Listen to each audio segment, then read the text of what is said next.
नमस्कार मित्रों, आप देख रहे हैं न्यूज शिखरांश। हम में है दम सच्चाई को सामने लाने का। हमारे क्षेत्र की जनता के मन में इस वक्त चल रहा है,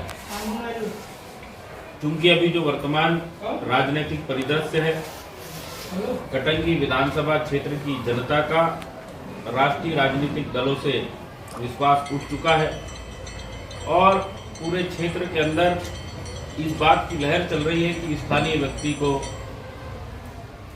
इस क्षेत्र का विधायक होना चाहिए, जिससे घबरा करके कतिपय हमारे कांग्रेसी भाई अफवाह फैलाना है कि पहले ये अफवाह फैल रही थी, ये लोग इस किस्म की अफवाह फैला रहे थे कि भाजपा का मंत्री गौरीशंकर बिसेन हमको चुनाव लड़ा रहा है। उस अफवाह का जनता में कोई असर नहीं हुआ, लगातार लोग जुड़ते गए और लोगों को पता है कि ये अफवाह फैलाने वाला जो बोध सिंह भगत और उसके चमचे हैं वो नंबर 1 के झूठे और बदमाश लोग हैं। ये कटंगी में कांग्रेस का प्रचार करते हैं और वाराणसी जाकर के भारतीय जनता पार्टी का सरेआम प्रचार करते हैं। तो इस अफवाह को जनता ने सिरे से नकार दिया। इसके बाद इन्होंने नया सिगुपा जनता में छेड़ा है कि केसर बिसेन जो है वो अपना फॉर्म हटा लेगी, नाम निर्देशन पत्र हटा लेगी। हमारे कार्यकर्ताओं के घरों में जाकर के इनके लोग उनको बरगला रहे हैं कि 4 तारीख को आदरणीय मल्लिकार्जुन खड़गे जी के मंच पे और कमलनाथ जी के मंच पे जाकर के केसर बिसेन जी समर्थन देने वाली है, तो आप हमसे पहले ही जुड़ जाओ। मैं आपको बताना चाहता हूँ, क्योंकि कटंगी विधानसभा क्षेत्र का कांग्रेस का कार्यकर्ता अत्यधिक नाराज है और कोई भी व्यक्ति जिसके मन में भारत के संविधान के प्रति आस्था है वो ऐसे व्यक्तियों के साथ जुड़ना नहीं चाहता और जुड़ भी नहीं रहा है। और इन्होंने 4 तारीख को जो सभा आमंत्रित करी है, 7,000 कुर्सियां और 10,000 लोगों के खाने का प्रबंध किया है।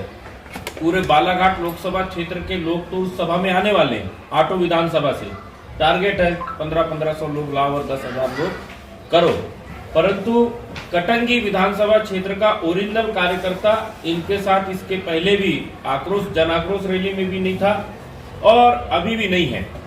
तो ये लोगों को इकट्ठा करने के लिए, क्योंकि इस विधानसभा क्षेत्र का मतदाता केसर बिसेन जी के साथ जुड़ा है, ऐसे में मल्लिकार्जुन खड़गे जी और कमलनाथ जी के सभा में सुनने के लिए इस विधानसभा के लोकल लोग उपस्थित नहीं होंगे। तो ये इस किस्म की अफवाहें जो है इन लोगों के द्वारा भ्रामक तरीके से प्रचारित किया जा रहा है और हम आपके माध्यम से लोगों को बताना चाहते हैं कि हम इनके जैसे डुप्लीकेट नहीं हैं कि दिन में यहाँ आके कांग्रेस बोलते हैं और रात में वाराणसी जाके बोध सिंह भगत और उसके समर्थक लोग जो है वो भारतीय जनता पार्टी के उम्मीदवार का प्रचार करते हैं। तो हम ऐसे डुप्लीकेट लोग नहीं हैं। हम इस क्षेत्र के संविधान समर्थक लोगों के, इस क्षेत्र के सेकुलरिज्म को मानने वाले लोगों की विचारधारा को मानते हुए इस क्षेत्र में भारत के संविधान की जो भावना है समाजवाद की, उसको बचाने के लिए इस विधानसभा का चुनाव लड़ रहे हैं और हम इस मैदान में अंतिम तक डटे रहेंगे। किसी भी प्रकार की अफवाहों पर मैं आपके माध्यम से आम जनता से अपील करना चाहता हूं कि किसी भी प्रकार की अफवाहों पर ध्यान न दें और इन लोगों को करारा जवाब दें। केसर बिसेन निर्दलीय प्रत्याशी के रूप में नामांकन फॉर्म भरा है और समस्त अपने साथीगण और संगठन के माध्यम से मीटिंग करके प्रस्तावित करके नामांकन फॉर्म भरा है और जनता का प्रत्याशी बन करके, क्योंकि जनता की मांग थी कि हमें बाहर का प्रत्याशी नहीं चलेगा, क्योंकि 2 दिन पहले भाजपा का डीएनए अपने आप को बताते हैं और 2 दिन के बाद वो कांग्रेस में आकर खरीद फरोख्त कर टिकट ले आते हैं। इससे हमारी जनता बहुत नाराज है, क्योंकि विगत कई वर्षों से हम कांग्रेस पार्टी का काम किए हैं और ऐसी स्थिति में कोई पैराशूट आ जाता है तो जनता उसको एक्सेप्ट नहीं करती। अभी अच्छी स्थिति में है तो ये कांग्रेस के जो प्रत्याशी हैं और उनके जो परिवार के लोग हैं उनके साथ जो चल रहे हैं, ये जनता को भ्रमित कर रहे हैं, क्योंकि ये बौखला गए हैं।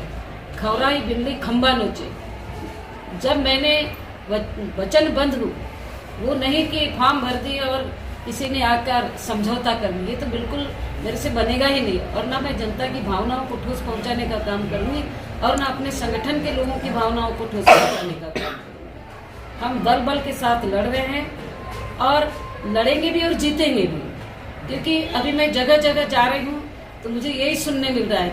हम सबको कन्विंस करा रहे हैं कि भाई ऐसी कोई बातें ही नहीं है, हमने फॉर्म उठाने के लिए नहीं भरा है, हम तो लड़ने के लिए भरा है।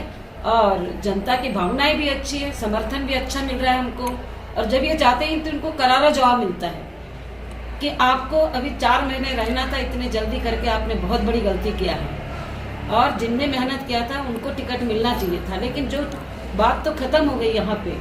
अब रहा सवाल जनता का प्रत्याशी जो बनकर हम सामने आए हैं, तो जनता की मन मानस भावना को कदापि ठेस नहीं पहुंचाएंगे और दल बल के साथ हम लड़ाई लड़ेंगे। और जनता का समर्थन भी मिल रहा है। कभी कोई कितना भी बोले कि आपको समर्थन देना है या फॉर्म उठाना है या किसी प्रकार का प्रलोभन देना है, तो हम लोग ऐसे नहीं कि प्रलोभन में चले जाए।